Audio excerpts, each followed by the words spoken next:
13.7. se prognozirao kao značajan dan za jake oluje. Četvrtak će obilježiti nestabilno vrijeme, a vjerojatno su i jača grmljavinska nevremena.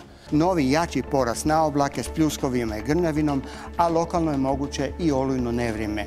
Estofex je u svojoj prognozi izdao najveći level 3 za dio unutrašnjosti, okružen s level 2 za ostatak unutrašnjosti. I to za krupnu i vrlo krupnu tuču, te udare vjetra iznad 90 km/h. Modeli su simulirali konvektivnu energiju između 1500 i 3000 džula po kilogramu, u kombinaciji s deep layer širom od 25 do 35 metara u sekundi. Očekivali su se superćelije, barem inicijalno, a kasnije moguće i linearni sustavi. Moj lov je započeo u Zagrebu nešto iza 14 sati. U to vrijeme su se već razvile oluje u Sloveniji, a najveći potencijal je pokazala ova istočno od Ljubljane, koja je u to vrijeme počela jačati. Oluje su se kretale brzo, pa sam i umjesto kod Zaprešića odlučio presresti istočno od Zagreba, kako se kasnije kod praćenja oluje prema istoku ne bi morao brinuti o gustom prometu na obilaznici. Nešto prije 15 sati sam se pozicionirao u Kominu. Ovo je trenutna radarska slika, dakle vrijeme je 14.58, ovo je slika iz 14.45. Imamo vrlo vjerojatno superćeliju u istočnoj Sloveniji koja je nastala još južno od Ljubljane i trenutno je negdje kod Krškog. Ja sam u Kominu od Svetog Ivana Zeline, pa ćemo vidjeti što će se zbivati u sljedećih pola sata do sat. Oluje danas se vrlo brzo kreću, gotovo 70 km/h, tako da nema tu puno lova i praćenja, mora se pozicionirati dobro da se presretne i to je vjerojatno to. Ovo je trenutni pogled prema zapadu, oluja je još daleko da bi se konkretno vidjele neke strukture.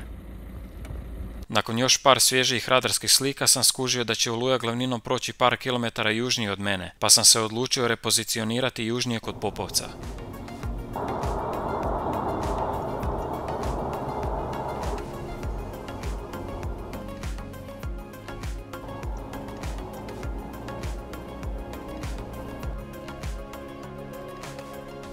15.33 trenutno. Oluja je sad negdje točno na granici Hrvatske i Slovenije, blizu Zaprešića. Ja sam se pomaknuo malo južnije dolje kod Popovca jer mi se čini kao da skreće u desno. Pa ćemo vidjeti, sad uskoro će doći do grebena Medvednice. Ja bi ju trebao vidjeti odavdje, s obzirom da imam baš dobar pogled prema Medvednici odavdje. Već tamniji dio bi trebao biti dio te oluje, pa ćemo vidjeti kroz kojih 15-20 minuta. Bilo je jasno da se radi o superćeliji, ne samo po radaru već i uživo. Kako su se oblaci ispred oluje kretali s lijeva na desno, a sam oblak prilazio ravno prema meni, bilo je jasno da postoji rotacija. Osim toga i zagrebačka sondaža u 14 sati je potvrdila parametre koji podržavaju superćelije. Prije nailaska na greben Medvednice se u daljini razvio i wall cloud ispod baze. Malo kasnije se on raspao, vjerojatno zbog utjecaja planine i ometanja inflova. Vizualno je taj prizemni sloj izgubio bolju strukturu, ali radar je sugerirao da slabljenja superćelije nema i da je s obzirom na parametre i odraz od 60 dBz-a definitivno prisutna krupna i vrlo krupna tuča.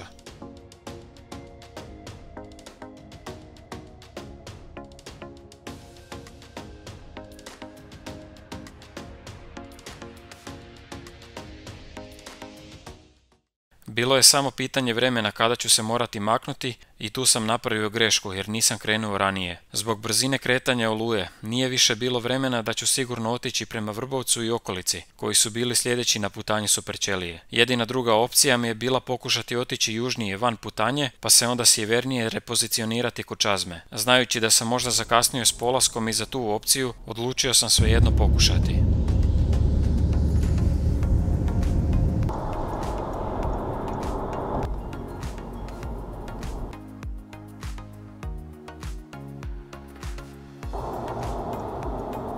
Radovi na autocesti A3 i sporija vozila mi definitivno nisu išla na ruku.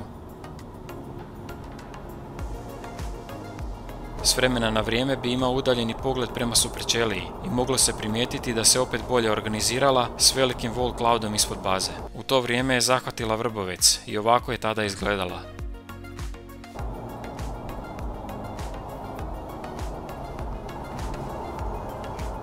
Pri prilasku čazmi bilo mi je jasno da neću stići na poziciju ispred nje, između čazme i Bjelovara. Odlučio sam onda u čazmi pričekati prolazak s pogledom na stražnji dio Oluje. Mi smo tu dolje kod čazme, gledamo prema sjeveru. Oluja ide istočno prema Bjelovaru, proći će možda malo južnije od Bjelovara svojom glavninom. Dakle, ovo je pogled prema sjeveru, ali s obzirom da je Oluja već prošla pokraj, onda ne vidimo strukturu. Ove bijelkaste zavjese u pozadini, to je definitivno tuča, s obzirom da na radaru ide preko 60 dBz-a i visina joj doseže do 12 km. Još jedan pogled iz čazme prema Bjelovaru, dakle ovo je stražnji dio Oluje.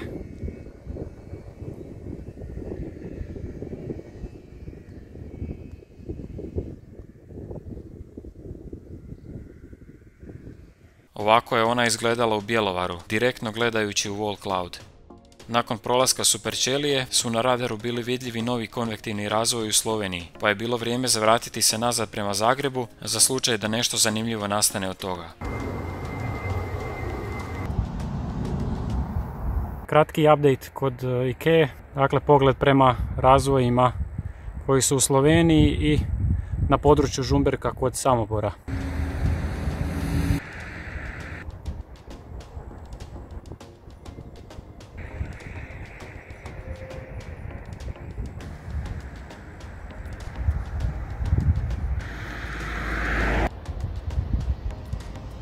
Nakon ovih slabijih čelica s munjama odlazim u grad kako bi dočekao MCS sustav koji je vizualno barem imao shelf cloud ispred sebe.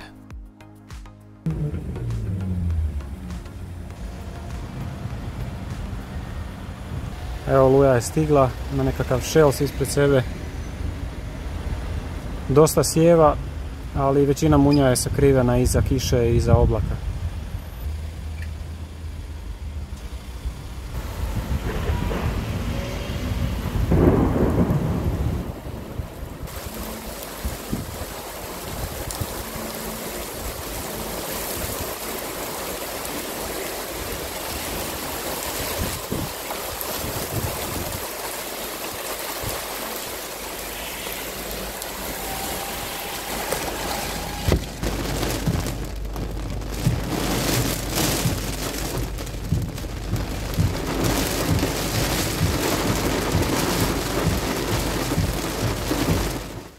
To je bilo to za ovaj dan. Do sljedeće epizode, pozdrav!